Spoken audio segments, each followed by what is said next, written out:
So, ladies and gentlemen, perfect me. So that's what I am. I was called on Monday by somebody and prepared for a speech for today. I got loads of work, so I didn't have enough time to do that. So if the speech doesn't go well, blame Ian.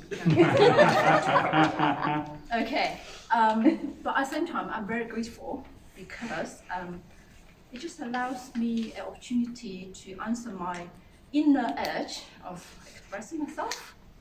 To got this opportunity really to show you how perfect I am, really. That's always something I want to do all the time. So as an icebreaker, so I got no other choice. Okay.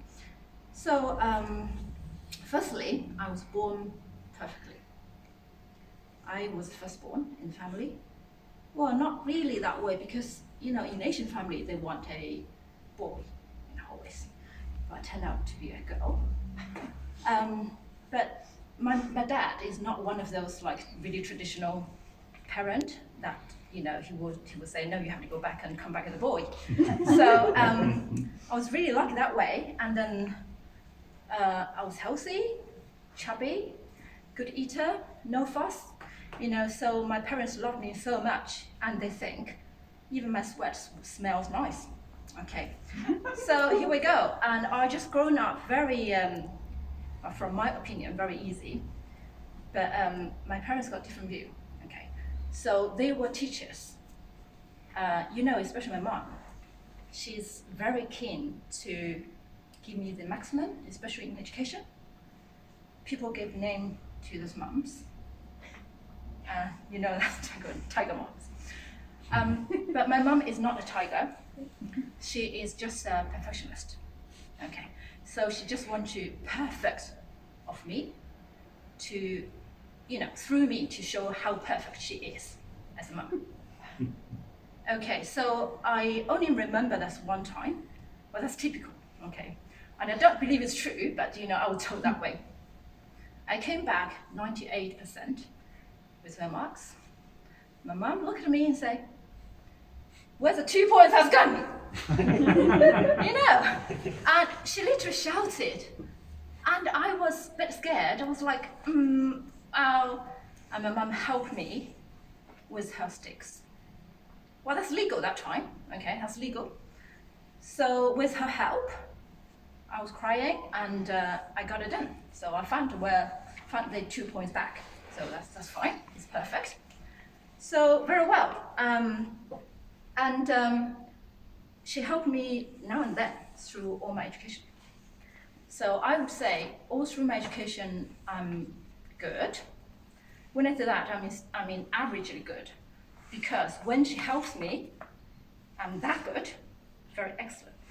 When she doesn't, I'm that good. Okay, so when it's come to average, I'm good. So that means I've got like a highlight moment where is, in the exam, where it's equivalent to GCSE. They have the whole county have the same exam paper. And I was number 2, run-ups.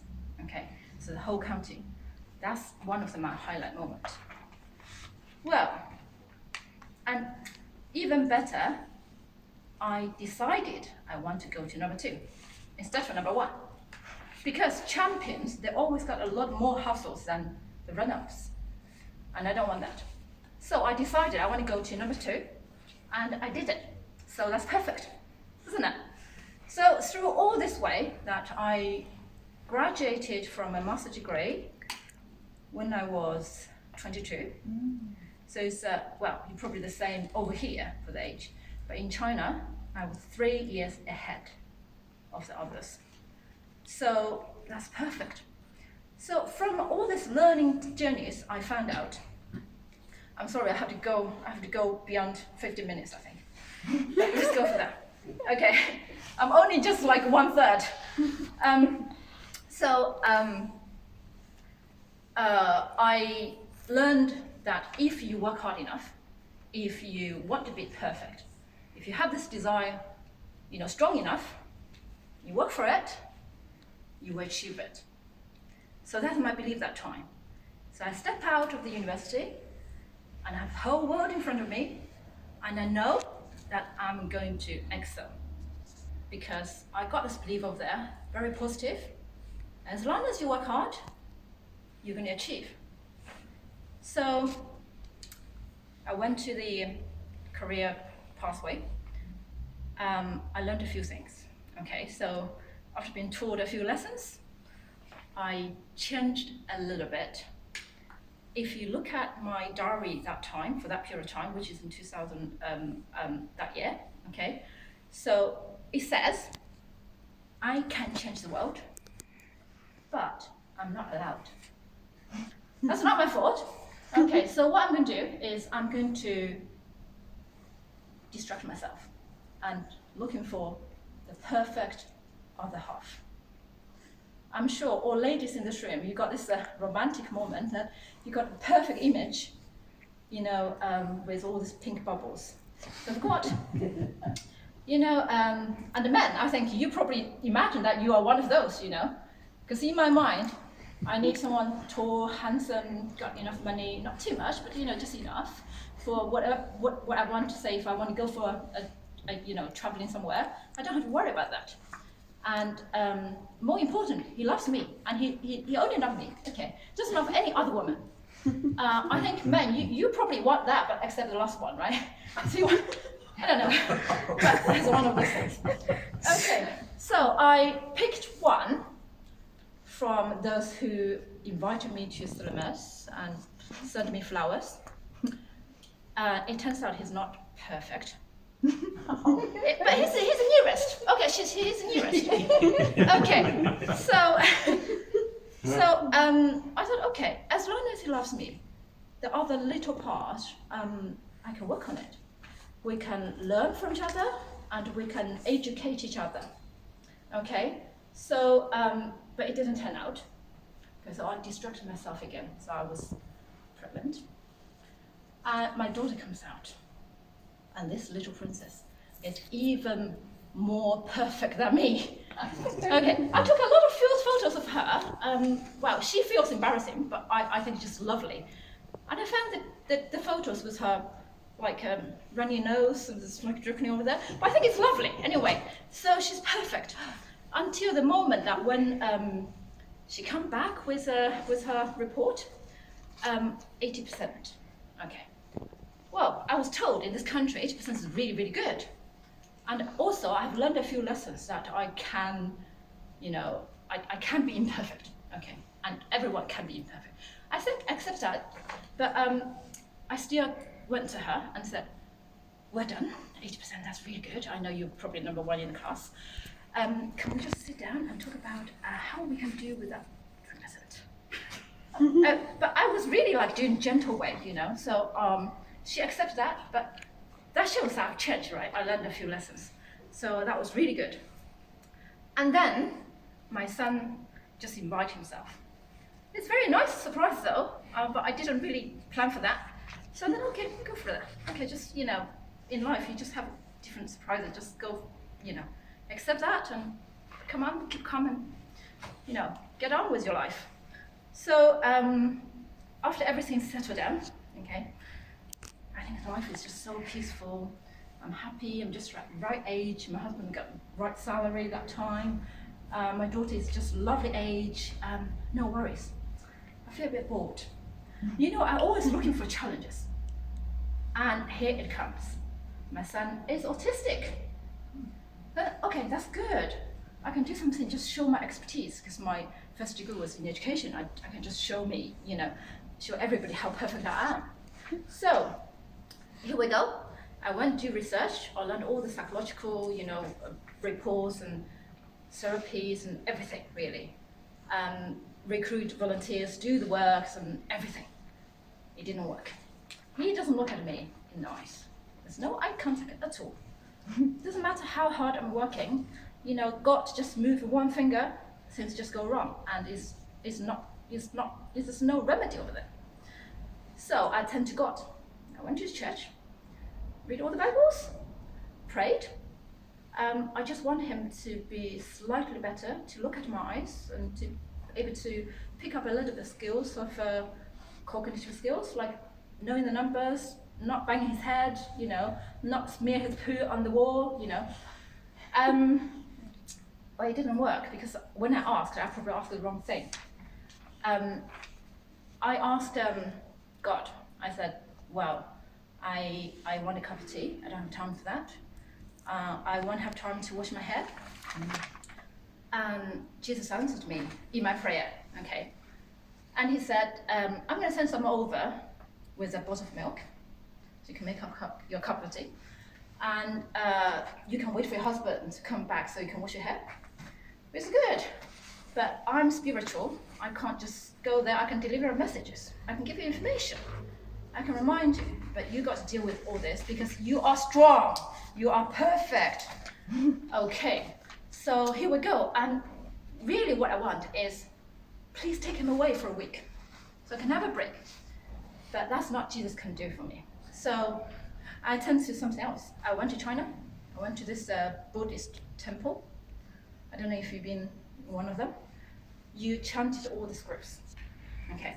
You literally lean down and you bow down and you chant all the time, endlessly, just like working, 9, 5, all day. And I stayed there for 2 weeks, every single day. You don't even go back for lunch. You have your packed lunch over there. Okay, and you kneel down, bow down, chanting endlessly. Okay. So I asked the Buddha, I said, well, whatever my son is short of, take it from me and give it to him. I'm happy for that. Just let it happen. And I can do this 2 weeks. No problem. It was full heart. And it didn't work. Okay. So I was told, your script is not good enough. You haven't really recited them very well. So that's what I did. I just keep on reading, And even now, sometimes in my brain, sometimes echoes with this chant. So the benefit of it is I can boast to other people, I have read all this Buddhist, all the precious scriptures. I can recite to them, to just show how good I am. So that's one benefit. Then I thought, well, if I can do that with that motivation, I really could learn a lot of language. Would you think so? So if I do that not in Chinese, but in any like Indian or whatever other language, I would be really good in that language, right? So that's what I did. I went to another religion called True Light, and it's in Japanese. So that's really good. So I chanted the whole page. It's about, I don't know how the content, I think it's like the whole page, A4 size. About probably 400-500 words, characters, whatever you call that.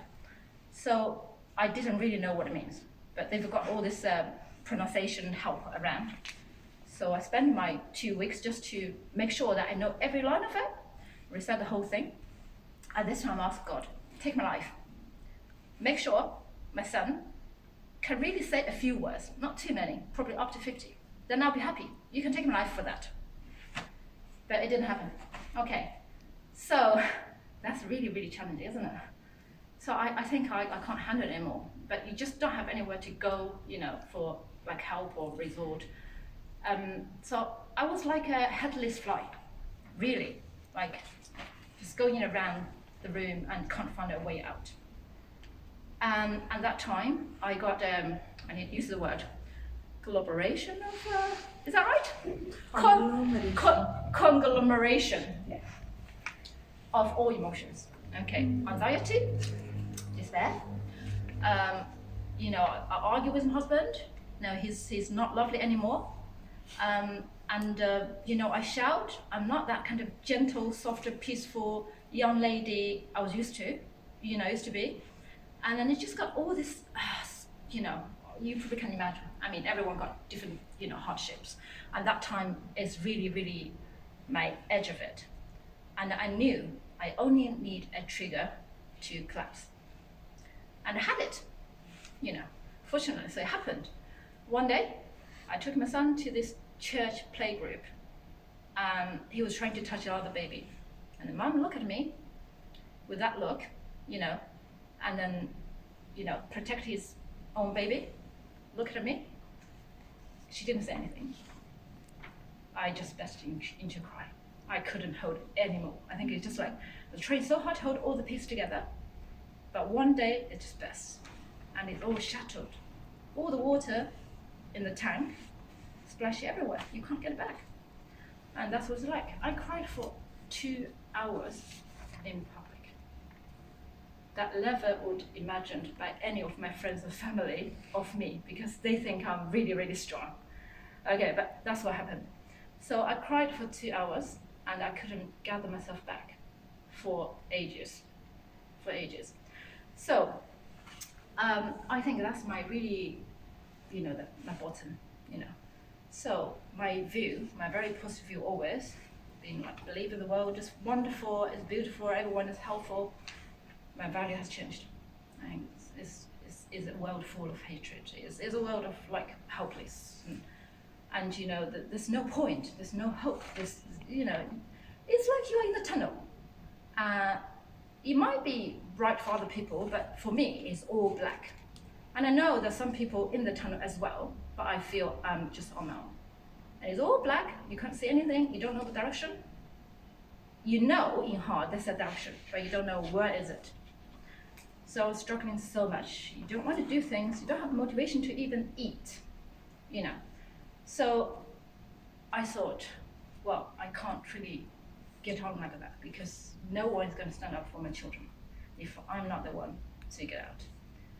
I asked help from the, consultant. They asked me questions like, do you want to suicide? Do you want to kill people? And I was like, God, you just stop talking about that, because it just reminded me to do this, Because I just want to give me peace and take my son away for a while, and I'll be healing myself, There's nothing like that around. But having said that, even with my husband, he's trying to help, but he doesn't understand. I know they're trying to help, but I know there's no other way except myself. I have to stand up, I have to find a direction, and that's where the perfectionism kicks in and works well for me. Because, the input my mom gave to me in my childhood, that let me believe this world is wonderful. I'm just lost somewhere, but they are a bright place over there. So I got to hang on that, and that is hope. So we use hope as a rope, pull myself out. Well, you don't know, but you just have to believe. Because maybe the direction's wrong, but if you believe, you just keep on going, one day you'll get out. I don't know how long it's going to be, but that's the only direction you can go. There's no options. So that's what I did. And I'm really, really grateful. I found the light. And this light is the positivity, is the perfectionism belief that I had. So you choose what you believe. And when you are in this despair, you can decide to go the downside. It doesn't do you any good. But if you choose to believe the world is perfect, you have hope over there, you get out there one day. So here I am. I'm still, a little bit at the end of this, recovering of depression. Still got some swings, but I'm really confident I will be okay. So I think I need to end over here. If today is the day that I'm going to write my autobiography, okay, so I'm going to give you guys a few pieces of advice. The first one is to manage your anticipation. That doesn't mean you don't anticipate, but just means you be realistic. There's no point that you have a big bubble and get disappointed when it pops. And next time, you just imagine a little smaller bubble. But the key thing is, we don't want bubble. We want something more solid, something more like you can get your hands on. Okay, so you really understand what real life is. Don't trying to draw a perfect picture to yourself. And I'm quite against to do that to your children as well, because the real world is the real world. It's not going to change. Okay, realize that and understand yourself. Know how far you can go. Know the real world and have the right anticipation at a suitable level. for yourself. So don't go over, don't underestimate. That's what we want. And some people, a lot of people really, get confused with need and wants. So based that on the needs, not on the wants. People don't really need a lot to live on. You just need a shelter, some food. You don't have to really need milk. You can drink water. So you can survive on that. So once you got this basic needs over there, any extra is a bonus, and then you have more pleasure. Okay, instead of like get disappointed because I want that. But if you start from here, then you'll be more happier in your life. So that's the first suggestion: manage your anticipation. And the second one, the most important, is you have a perfect mindset. Okay, when I said that, is get yourself used to the positive language, the positive thinking. Encouraging other people as well, encourage yourself. Because when you say the positive words, you're actually showing an example to influence people around you. Just be, supportive and encouraging and not really destructive. You know what I mean? So don't say things like go bad, but says we can go back, get better. I think English people are really good at this anyway. So I learned it over here. And the other thing is to understand in spiritual world, or spirit is really one thing makes us different from animals. Within the spiritual world is opposite to the physical world. In the physical world, it's like if you go out without clothes in the winter, you get cold. Okay, that's cause and effect. But in spiritual world, it's opposite. You make a decision first, and you think back, and it always works. Imagine a famous person, you think, well, when he's famous, then you think about what he did in his childhood. And then, oh, that's why he's so famous. That's why he's successful, But did you know that when he was that age? He didn't. But why do you think that way? Because you know that he's successful, and you actually make a decision first. You're trying to find the reasons for that to support yourself with the conclusion. And that's how we are. That's how the brain works. So when something happens, the first thing you want to say is perfect. That should be a habit for ourselves. Whatever happens to you is perfect.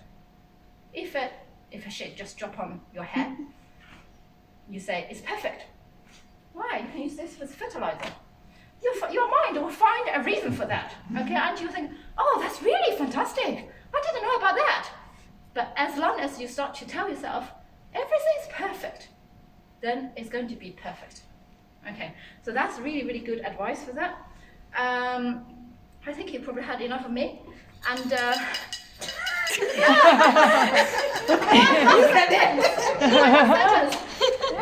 we were told everything will be done with wind. That's true. But I suggest you guys to say one thing, that's your confidence. That's your perfect mindset. So thank you very much.